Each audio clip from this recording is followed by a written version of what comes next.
Coucou, salut les gens, je suis en compagnie de Miss Jirachi, aujourd'hui la youtubeuse aux plus de 700 000 abonnés. Et non, je ne suis pas en train de parler d'un plat asiatique à base de poisson cru, mais bien d'un nom tiré des Pokémon. A tout de suite.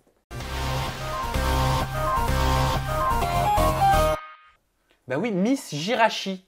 C'est ça. Ça, c'est le nom de ta chaîne YouTube. Exactement. Comment tu l'as trouvé? Forcément, c'est en lien avec les Pokémon. Ouais, c'est ça. Alors à la base, c'est tout bête. Donc Miss, je trouvais ça sympa de mettre Miss au début et je cherchais un nom de Pokémon parce qu'il y avait d'autres youtubeurs qui s'appelaient comme ça, enfin des youtubeuses Miss avec un nom de Pokémon. Et je cherchais un petit peu un Pokémon qui sonnait bien, tu vois. Et à ce moment-là, je regardais un épisode de Pokémon dans lequel il y avait Jirachi. Et je trouvais que Jirachi, ça sonnait bien en fait. Donc du coup, je me suis dit, Miss Jirachi, pourquoi pas? Au pire, je changerais. Bon, j'ai jamais changé. Mais du coup, je l'ai gardé et je trouve ça plutôt sympa. Mais ça, c'était il y a plusieurs années. Est-ce que c'était au moment où tu as rencontré celui qui est devenu ton ex, et on va en parler un petit peu, David, C'est ça. qui lui était spécialisé et est spécialisé en Pokémon, et pas que. C'est ça, ouais, j'ai commencé ma chaîne en novembre 2013, quelque chose comme ça, et j'ai rencontré David en février 2014, donc c'était au bout de 3 mois. Donc moi j'avais déjà 400-500 abonnés, et lui à l'époque il avait 2000 abonnés. Tout le monde se connaissait un petit peu dans la communauté Pokémon, c'était une petite niche, tu vois, sur YouTube. Et oui, on s'est rencontrés à ce moment-là, on a commencé à discuter sur les réseaux sociaux, et ensuite on s'est rencontrés en vrai, et voilà, on s'est mis Alors, ensemble. est-ce que tu étais toi aussi passionné de Pokémon? Alors moi, en fait, si tu veux, pendant l'été, je m'étais mis à rejouer à tous mes jeux Pokémon de quand j'étais petite et tout. Je me suis repassionnée à fond et j'ai cherché un petit peu sur YouTube, tu vois, des tutos Pokémon, des trucs comme ça, des let's play Pokémon. Et je suis tombée sur des ouvertures de cartes Pokémon. J'ai fait, mais qu'est-ce que c'est que ça? J'ai regardé toute la nuit et ensuite, je suis devenue passionnée des cartes Pokémon. J'ai voulu commencer la collection et depuis, j'adore Pokémon. C'est vraiment une de mes grandes passions. Qu'est-ce que tu réponds à tous ceux qui, depuis le début, disent que tu es la michto de David Lafarge? Bah écoute, je réponds que quand j'ai connu David, il avait 2000 abonnés et il vivait chez ses parents, il n'avait pas forcément beaucoup d'argent. C'était un étudiant, hein, comme moi, on était tous les deux étudiants et on était tous les deux un peu pauvres, quoi, si tu veux. Donc du coup, voilà, quand on s'est connus, c'était vraiment le début et tu peux pas michetonner quelqu'un qui est au début de sa carrière. On savait même pas qu'on allait arriver jusque-là dans la chaîne YouTube. Donc voilà, je trouve ça vraiment bien qu'on se soit connus au début parce que comme ça, il n'y a jamais eu d'ambiguïté de est-ce que je suis venue le voir pour sa notoriété vu qu'à l'époque, il n'avait pas de notoriété. La notoriété, justement, est-ce qu'elle est arrivée grâce à votre couple? Est-ce que c'est votre couple qui vous a propulsé? Alors, je pense que oui, clairement, notre couple a propulsé à fond parce qu'on a fait beaucoup de vidéos en couple et c'était quelque chose qui était assez vendeur, on va dire. Les gens étaient très, très friands de ce genre de vidéos. C'était celle qui était le plus cliquée. Voilà, c'est ça. Et les gens adoraient nous voir nous chamailler en vidéo, rigoler. Et puis, c'était des vidéos pleines d'amour. Enfin, c'était vraiment un couple emblématique et les gens aimaient beaucoup... Voilà, le jeu entre nous deux, David, c'était un peu, si tu veux, il était très très speed et moi j'étais un peu plus calme, donc c'était assez, on se complétait bien en fait, voilà. Alors, il y a 4 mois, au moment de Noël à peu près, ou juste avant Noël, vous avez annoncé votre rupture publiquement. Mais je crois que ça faisait déjà plusieurs mois que vous étiez plus ensemble. Tout à fait, on s'est séparés en septembre. Et comme il vivait chez moi à l'époque, il fallait qu'il trouve un appartement. Donc du coup, c'était un petit peu compliqué, le temps de faire les démarches, de trouver quelque chose. Il est resté vivre à la maison quelques mois et on ne voulait pas l'annoncer avant qu'il parte de la maison parce que sinon les gens allaient se poser des questions. Voilà, si on est séparés mais qu'il continue à être à la maison, les gens allaient se dire « Ah ben peut-être qu'ils se sont remis ensemble ». Donc voilà, on préférait vraiment qu'il soit dans un nouvel environnement. Et là, on dit voilà, on n'est plus ensemble. Et je pense que c'était mieux comme ça et on a eu le temps d'y réfléchir en fait. On voulait pas l'annoncer comme ça sur un coup de tête, tu vois. Donc là, ça fait quoi? Ça fait 8 mois que vous êtes séparés? Ça fait 7-8 mois qu'on est séparés. Ça fait 7-8 mois. T'as pas peur que tes abonnés ou vos abonnés doivent choisir un camp? Bah, au début, clairement, enfin surtout les plus jeunes abonnés doivent se dire oh là là, ils sont séparés donc ils se détestent, il faut choisir la team David ou la team Miss Jirachi. Pas du tout.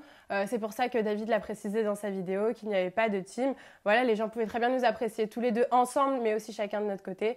Donc du coup, c'est pour ça qu'on l'a fait savoir et j'espère que les gens l'ont compris. Même si c'est vrai qu'il y a toujours des gens qui viennent me voir en me disant team David. Je trouve ça un peu bête, mais bon, c'est pas grave. C'est aussi des jeunes, donc je peux comprendre qu'ils n'aient pas encore la maturité nécessaire. T'as peur d'être toujours attaché à lui dans le futur? Je suis encore attachée à lui à l'heure La actuelle. preuve, on en parle, Voilà. mais c'est encore récent. Voilà, c'est récent. Il y a des gens qui pensent qu'on est encore ensemble. Tous les jours, sous mes vidéos, j'ai des commentaires qui me demandent si je suis encore avec David. Donc pour te dire, il y a des gens qui n'ont pas encore eu l'information, qui n'ont pas vu la vidéo de David. Et c'est normal parce que ils sont un peu perdus. Il y a des centaines de vidéos en couple. Et puis on va pas enlever le en couple de chaque vidéo aussi, tu vois, dans les titres. Donc voilà, je serai toujours rattachée à lui. Au moins pendant encore un petit bout de temps, mais c'est pas grave, ça fait partie de notre histoire, voilà, c'est comme ça, et sans ça, on n'en serait pas ici à l'heure actuelle, donc j'ai aucun regret par rapport à ça. Tu te souviens de votre première rencontre? Oui, bien sûr. La toute première fois où vos yeux se sont croisés? Bien sûr, je me rappelle, oui, j'étais venue chez lui à Blois, il m'avait invité pour un week-end, en fait on devait faire une vidéo ensemble, un unboxing de cartes Pokémon, et j'étais venue, il est venu me chercher à la gare, et c'était la première fois que je le voyais en vrai à la gare. Et ouais, ça m'a fait drôle de le voir en vrai et tout parce que je parlais que sur les réseaux sociaux et c'était une bonne première rencontre. C'était une belle histoire. Vous vous êtes aimés? Bien sûr, bien sûr. On est restés 3 ans et demi ensemble, donc on s'est aimés. On était un vrai couple très fort. Mais c'était quel genre d'amour? Plutôt un amour passionnel, plutôt un amour plat, taquin, je sais pas. Je pense qu'on était très affectueux l'un et l'autre, on s'aimait beaucoup, on se protégeait beaucoup aussi par rapport à YouTube, par rapport aux haters, tu sais. Donc du coup, voilà, moi j'étais très protectrice par rapport à lui et lui aussi de son côté, on se protégeait beaucoup. Et je pense que c'était vraiment ça, notre amour et puis la passion aussi qu'on avait en commun. C'était vraiment bien parce qu'on partageait beaucoup de choses. On se levait à 8h du mat pour faire des brocantes ensemble, tu vois. C'était vraiment, voilà, on avait les mêmes passions, les mêmes envies. Donc c'était vraiment bien. Et même sur la fin de votre relation, l'amour était toujours là? À la fin de la relation, c'est vrai qu'au bout de 3 ans et demi, c'est clair que voilà, l'amour s'estompe un petit peu. C'est normal, je pense, comme dans toutes les relations. Mais je pense qu'on est quand même très attachés. Même à l'heure actuelle, je pense que voilà, on aura toujours un lien tous les deux parce qu'on a vécu énormément de choses ensemble. On a une partie de notre vie ensemble, 3 ans et demi. J'ai 21 ans, donc c'est quand même une petite partie de ma vie que j'ai vécue avec lui. Donc on aura toujours une attache. Quand David, en vidéo, évoque les raisons de votre rupture, il dit clairement qu'il n'y répondra jamais. J'ai trouvé que cette anticipation était assez rude. Pourquoi ? Écoute, on s'est mis d'accord tous les deux. C'était quelque chose qu'on voulait absolument pas évoquer. Les gens pensent que parce qu'on a montré notre couple, on doit expliquer pourquoi on s'est séparés. C'est quelque chose qu'on ne souhaite pas dire tous les deux. On souhaite garder ça privé. Pour le coup, voilà, on a envie de garder ça privé.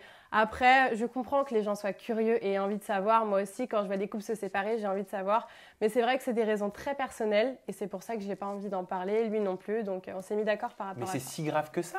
Non, je peux pas dire si c'est grave ou c'est pas grave, mais c'est quelque chose qu'on n'a vraiment pas envie de partager avec les gens et qu'on veut garder pour nous. Est-ce que c'est pas... Alors j'y vais direct. Hein. Vas-y. Est-ce que c'est parce que tu l'as trompé ? Pas du tout, pas du tout. Tu sais pourquoi je te dis ça ? Oui, bien sûr. Il y a eu des rumeurs. Il y a eu des rumeurs parce que en fait, comme c'est David qui a sorti une vidéo et moi j'ai pas sorti de vidéo et que David était assez peiné dans sa vidéo, les gens ont cru que je l'avais largué, que je l'avais trompé, que c'était moi qui l'avais jeté, laissé tomber. Alors que c'est pas du tout le cas. On était tous les deux tout à fait d'accord. On a beaucoup discuté tous les deux et c'était un accord mutuel, notre séparation. Je ne l'ai pas trompé, je ne l'ai jamais trompé, donc voilà. Alors, David a dit de son côté, avec Miss, on se dispute beaucoup, on n'a pas les mêmes envies, on n'a pas les mêmes idées de vie. Est-ce que c'était pas ça, au fait, qui a fait que vos chemins ont dû se croiser ? Que vous vouliez peut-être pas prendre le même chemin ? Peut-être qu'à la fin, on n'avait plus forcément les mêmes idées. Il faut savoir qu'on est vraiment différents tous les deux avec David. Moi, je suis très simple, vraiment. J'ai toujours été très simple. Et David, par exemple, ça m'a fait rire, mais parfois, tu sais, on faisait des photos ensemble sur les tapis rouges. Et David aime beaucoup les vêtements de marque et tout, Louis Vuitton. Moi, je trouve ça très joli aussi, mais c'est pas mon style. Voilà, tout simplement, c'est pas mon style. Mais je trouve que ça lui va très bien. Il aime le bling-bling. Voilà, il aime le bling-bling. Exactement. Et moi, peu m'importe, tu vois, c'est pas quelque chose qui me dérangeait. Donc voilà.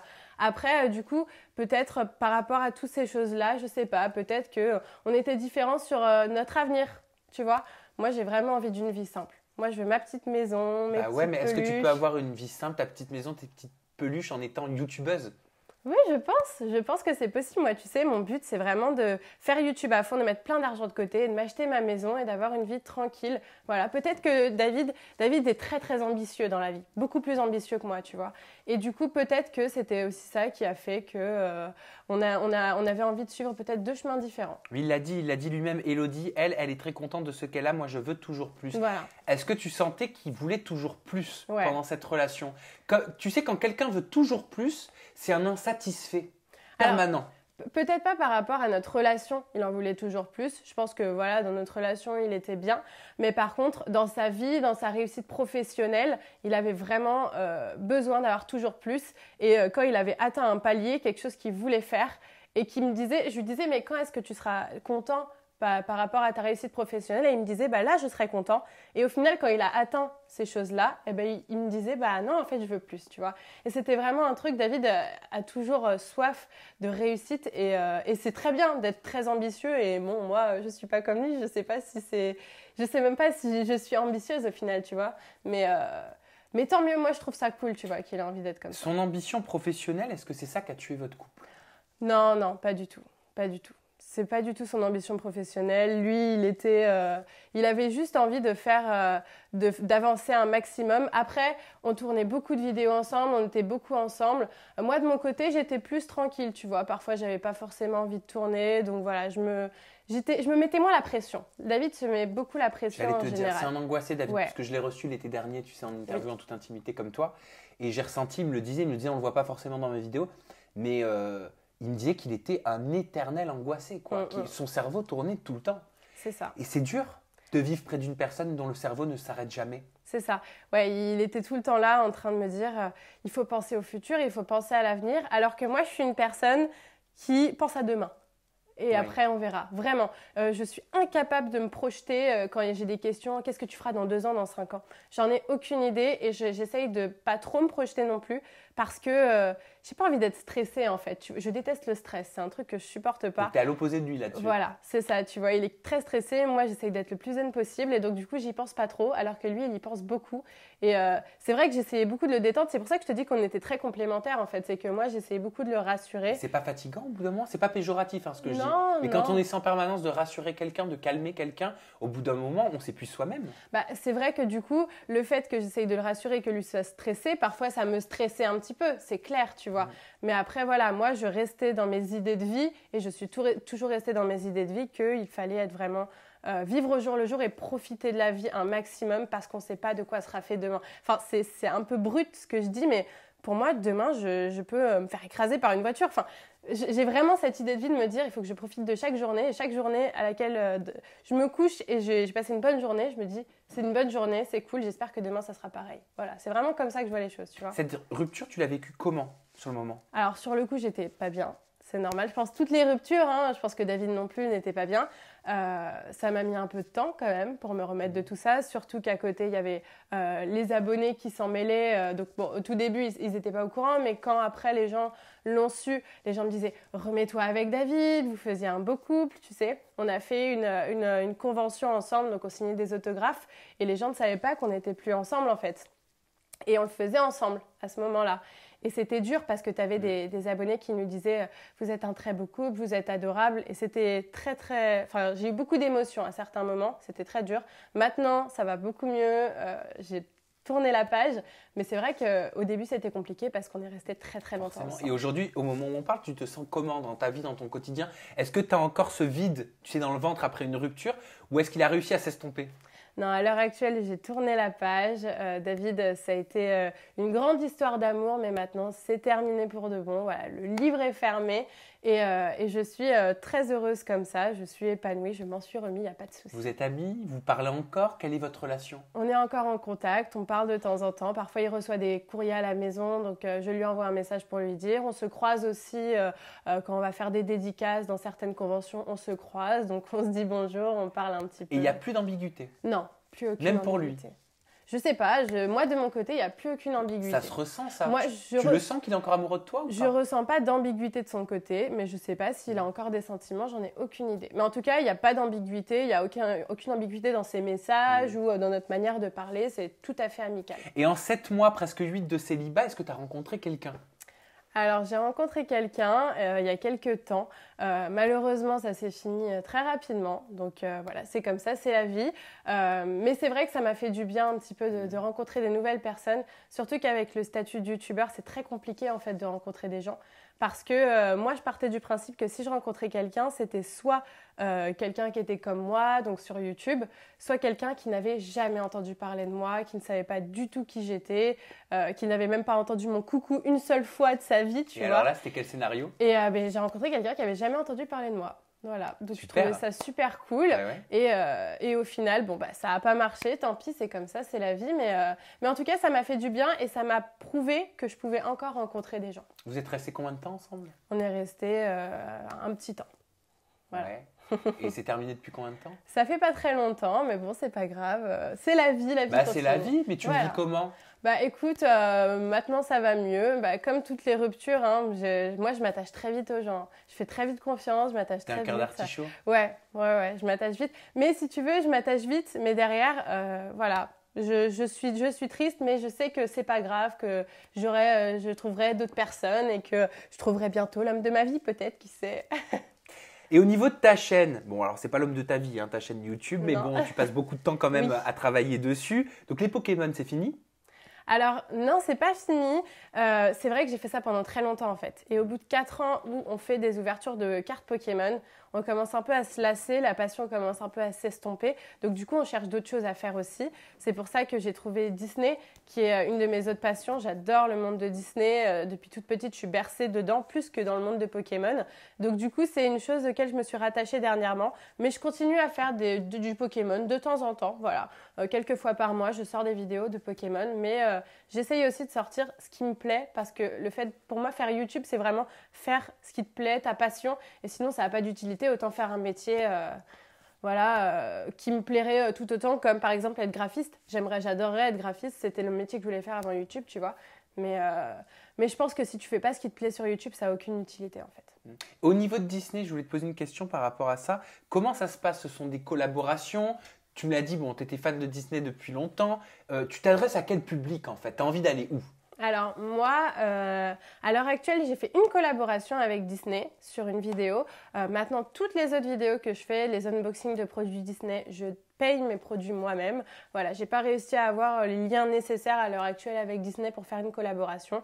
Peut-être qu'ils ne sont pas intéressés ou qu'ils n'en ont pas besoin aussi, c'est tout à fait possible. Mais voilà, j'ai réussi à faire une collaboration. C'était déjà, si tu veux, j'avais une liste de choses que je rêvais de faire dans ma vie, tu vois, que je coche au fur et à mesure. Et travailler avec Disney sur une vidéo, c'était l'une des choses que je voulais faire.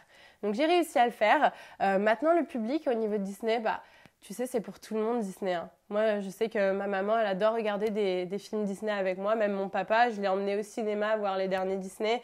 Donc, pour moi, ça s'adresse à tout le monde. Tu as des fans de tout âge. Et c'est ça que je trouve ça génial. Moi, j'ai envie de toucher toutes les générations. Est-ce que ça te fait plaisir d'avoir quitté ce que certains de votre communauté appelaient du putaclic? Alors écoute, ça te fait sourire ça. Non, mais moi c'est un truc que j'ai jamais trop fait sur ma chaîne YouTube. J'ai essayé de pas trop le faire sur ma chaîne YouTube. C'est quoi du putaclic? Bah, du putaclic, ça va être, je sais pas, genre tu vas mettre dans le titre attention vomi ou des trucs comme ça, tu vois, des trucs. Ou s'il y a du vomi, pour moi c'est pas du putaclic. Ouais, mais parfois c'est pas vraiment du vomi, tu vois. Ah bah dans ce cas-là, oui. Voilà, mais c'est des trucs un petit peu abusé, même si ça reste quand même plus ou moins ce qui se passe dans la vidéo à chaque fois. Tu vois, c'est pas totalement faux non plus. Donc, pour moi, ça reste normal. C'est un packaging en fait, voilà, c'est ça? c'est ça. Si tu veux, tu as beaucoup de youtubeurs qui réfléchissent au titre et à la miniature avant de réfléchir au contenu de la vidéo. Alors, tu as beaucoup de youtubeurs qui disent que c'est blasphème et qu'il faut jamais faire ça, mais tu as beaucoup de gens qui font ça, tu vois. Donc, moi, j'essaye de faire le moins de putaclic possible. J'ai vraiment du mal à le faire. Mais David, il était accusé beaucoup par rapport à ça. David le faisait beaucoup, ouais. Toi, tu le vivais comment? Tu lui disais quoi? Bah, comme c'était sa chaîne YouTube, je pouvais pas y faire grand-chose. Après, j'ai pas eu trop... voilà, c'était sa chaîne. Je pouvais pas dire grand-chose par rapport à ça. Lui, il faisait ses vidéos avec moi sur ma chaîne. Moi, je faisais mes vidéos avec lui sur sa chaîne. Et moi, je mettais mes titres, il mettait ses titres. Et puis, voilà, chacun se laissait tranquille par rapport à ça, en fait. Mais parfois, je lui disais, tu vois, bon, peut-être que là, tu devrais pas mettre ça et tout, mais... Parfois, il m'écoutait, parfois, il m'écoutait pas. Il y a des fois, t'assumais pas. Bah, écoute, c'est pas grave, tu vois. Genre, je sais que j'étais moi-même dans les vidéos et qu'au final, les gens cliquent, ils voient ce que c'est et puis c'est tout. T'as commencé à quel âge YouTube? Jeune, hein? Ouais, j'ai commencé, j'avais 16-17 ans, tu vois. Bah oui, mais en même temps, toi, t'es né avec. T'es né avec, t'as grandi ça. avec YouTube. C'est ça. Après, j'étais pas trop sur YouTube, hein, moi, tu sais. Hein. Je regardais Norman, Cyprien, voilà, Squeezie à la limite. Mais c'est tout, tu vois, que les gros youtubeurs. Une fois par mois, j'allais sur YouTube. Et puis après, j'ai regardé un petit peu plus, je me suis intéressée. Et là, j'ai vu qu'il y avait un monde avec des youtubeurs. C'est plus qu'un microcosme. Hein. Ah ouais, c'est incroyable. Pour toi qui as grandi avec YouTube, qui a quasiment connu que ça, on peut le dire, ça représente quoi YouTube aujourd'hui? Est-ce que c'est un média qui est plus fort que la télévision?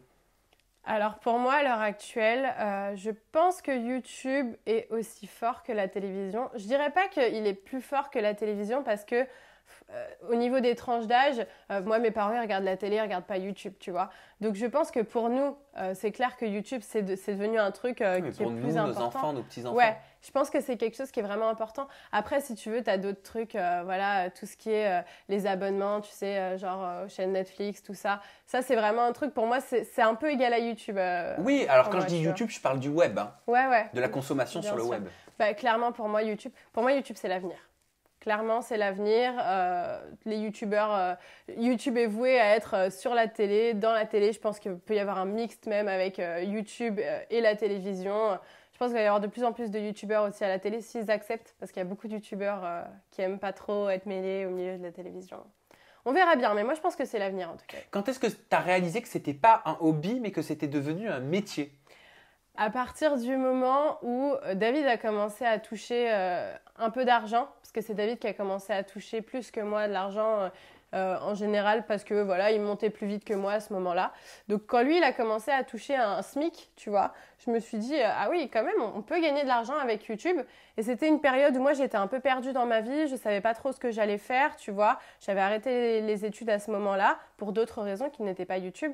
Mais j'étais un peu perdue. Et quand je me suis rendu compte qu'on pouvait vivre de ça, je me suis dit, ah ouais, quand même, ça, c'est peut-être mon échappatoire. Et au final, moi aussi, j'ai réussi à gagner un SMIC et puis un petit peu plus grâce à YouTube et à en vivre. Et là, c'était vraiment une porte de sortie. Donc aujourd'hui, tu ne vis que de ça? Oui. À l'heure actuelle, je ne vis que de ça, je ne vis que de YouTube. À côté, j'essaye aussi un petit peu. Donc, bon, il y a YouTube, il y a aussi quelques placements de produits de temps en temps sur la chaîne. Alors, ça ressemble à quoi les placements de produits de YouTubeurs? Parce que moi, je connais les placements de produits dans la télé-réalité, tu les connais aussi. Bien sûr. Mais pour ceux des YouTubeurs, vas-y, raconte-nous. Bah écoute, tout simplement, par exemple, un placement de produit, une application. On va faire à l'époque, on faisait challenge avec David, par exemple, où on va faire, je sais pas, un challenge où on va faire 5 jeux. Et il y a un des jeux, ça va être un jeu mobile et c'est sponsorisé par une marque et on va toucher de l'argent derrière pour placer ce produit, en fait. Et donc, du coup, nous, c'est annoncé dans la description, il n'y a pas de souci. Et les gens, ça leur donne envie de jouer. Et puis, nous, derrière, ça nous permet d'avoir de l'argent pour vivre. Voilà. Quel genre de youtubeuse est-ce que tu es? Est-ce que tu le sais, ça? Quel genre de youtubeuse? C'est-à-dire? Alors, je vais affiner. Vas-y. Est-ce que tu es plutôt stressée, angoissée? Est-ce que tu te laisses vivre? Tu disais tout à l'heure, moi, ce qui est important, c'est le lendemain, c'est demain. Mais est-ce que tu penses aussi à ton futur proche sur YouTube? Bah écoute, comme je te disais, ouais, je suis vraiment au jour le jour. Après, je pense un petit peu à mon futur proche. J'essaye de faire un petit peu à côté de YouTube. J'aime bien aider mes amis YouTubeurs qui sont un peu perdus par rapport à tous les mails qu'ils reçoivent, par rapport à toute la paperasse et tout ça. J'aime bien les aider un petit peu et à terme, j'aimerais beaucoup monter ma propre société d'agents de YouTubeurs, faire des choses, voilà. Aider… MCN. Ouais, peut-être pas MCN, Pas mais… MCN parce que tu trouves que ça sert à rien. Ouais, c'est non, ça MCN pour moi ça sert à rien. Donc les MCN, c'est vraiment… J'ai eu des mauvaises expériences moi personnellement avec des MCN. Donc pour moi ça sert à rien du tout. Juste à te prendre un pourcentage chaque mois de tes revenus pour rien. Clairement, j'ai limite eu des soucis, tu vois, j'ai payé pour avoir des soucis. Donc c'était vraiment une mauvaise expérience. Maintenant c'est vraiment agent, donc c'est-à-dire aider mes amis, parce que dans un premier temps je voudrais vraiment le faire pour mes amis youtubeurs, à gérer leur placement de produits, la négociation et tout ça. Parce qu'à la base, on n'a pas fait des études pour ça en fait. On fait plein de métiers différents, mais moi, j'ai pas du tout l'expérience à la base et les études adéquates pour ça. Mais au fur et à mesure des années, tu vois, j'ai aidé David aussi à gérer tout ce qui était mail et tout ça. Et du coup, j'aime bien faire ça. J'aimerais bien faire ça à terme à côté de YouTube. Et comme beaucoup de youtubeuses, est-ce que toi aussi tu as reçu des attaques sexistes, misogynes? Bah écoute, tout le temps, hein, moi, je suis assez touchée par ça, dans le sens où, voilà, comme je suis très très exposée, même par rapport à mon coucou, qui est un truc assez emblématique de YouTube et des réseaux Il y a eu sociaux. plus d'1 million de vues sur une Ouais, vidéo voilà, qui mixait c'est ça. tous tes coucou, C'est ça, c'est ça. Et je suis très exposée par rapport à ça, donc du coup, c'est vrai que sur mon Twitter, je vois régulièrement voilà, des insultes, des choses pas très Ça agréables. ressemble à quoi? Bah, je sais pas, genre, t'es moche, t'es une chouin, voilà, des trucs comme ça, tu vois. Mais sincèrement, à l'heure actuelle, ça me touche plus du tout, en fait. Mais pourquoi? Parce que c'est plus dur d'être une femme youtubeuse qu'un homme? Ouais, je pense que le fait d'être une femme fait que les gens pensent qu'on est plus vulnérable, peut-être, tu vois. Donc, du coup, les gens nous attaquent plus facilement. Après, c'est à nous de l'ignorer parce que je pense pas qu'on pourrait y faire grand-chose à l'heure actuelle. J'espère que les mentalités vont évoluer, bien sûr. Mais pour le moment, c'est vrai que je pense pas qu'il faut répondre non plus à ça parce que c'est donner de l'importance à ces gens-là et j'aurais encore plus. Pour moi, dès qu'il y a des polémiques, il faut rien dire et laisser passer les choses. Et à ton niveau, est-ce que tu as déjà été vulnérable? Au début, j'ai été vulnérable parce que ça fait toujours du mal de voir ça. Maintenant, ça me passe vraiment par-dessus et je sais que ces gens-là ne me connaissent pas personnellement. Ce serait mes amis ou ma famille qui me diraient des choses comme ça. Bon, déjà, ce ne seraient pas mes amis, mais ils me diraient des choses pas forcément agréables à entendre, mais qui seraient vraies. Là, ça me toucherait, tu vois. Mais je sais que c'est des choses à l'heure actuelle, des abonnés qui me disent ça, c'est juste pour me faire du mal et du coup, ça ne marche pas. Bon bah merci infiniment, je peux t'appeler Elodie, hein. Oui, bien Je suis sûr. pas obligée de t'appeler Miss Shirashi. Non, pas de souci. Voilà. Merci Elodie pour toutes tes confidences et je vous invite vraiment à aller checker la chaîne d'Elodie. 700 000 abonnés déjà, c'est très simple, ça s'appelle Miss Jirachi. C'est ça? C'est ça. Je me trompe pas. Et il y a aussi ton Instagram. Alors ton Insta c'est Miss Jirachi YT Tout pour à fait. YouTube et Snap j'ai pas trouvé. J'ai pas Snap. Ah bah voilà. J'ai pas Et Snap Twitter? et j'ai Twitter, Miss Jirachi. Ah, et Twitter, Miss Jirachi. Voilà. Bah écoute, c'est fabuleux. Merci Elodie, merci à vous. Alors, vous oubliez pas, ça c'est très important. Non, parce que je le dis à chaque fois. Pas de souci. Tu sais quoi Elodie, tu vas le faire pour moi parce que tu as l'habitude. Toi. Vas-y. Alors tu peux. Tu sais ce qu'il faut dire à la fin d'une vidéo. Merci d'activer la petite cloche pour Voilà. recevoir les Le notifications. bouton s'abonner, la barre de commentaires pour pouvoir poser un commentaire, forcément. Le Oui, petit c'est un like. pléonasme. Le petit like. Vas-y, c'est à toi, tu le fais pour moi. Ok, n'hésitez pas du coup à vous abonner à la chaîne de Sam. Le petit like et le petit commentaire, ça fait toujours plaisir. Sans oublier d'activer la petite cloche pour avoir toutes les notifications. Mais elle le fait très bien. La prochaine fois que je suis malade, tu viens à ma place. Gros bisous à tous. Bye bye. Bye bye.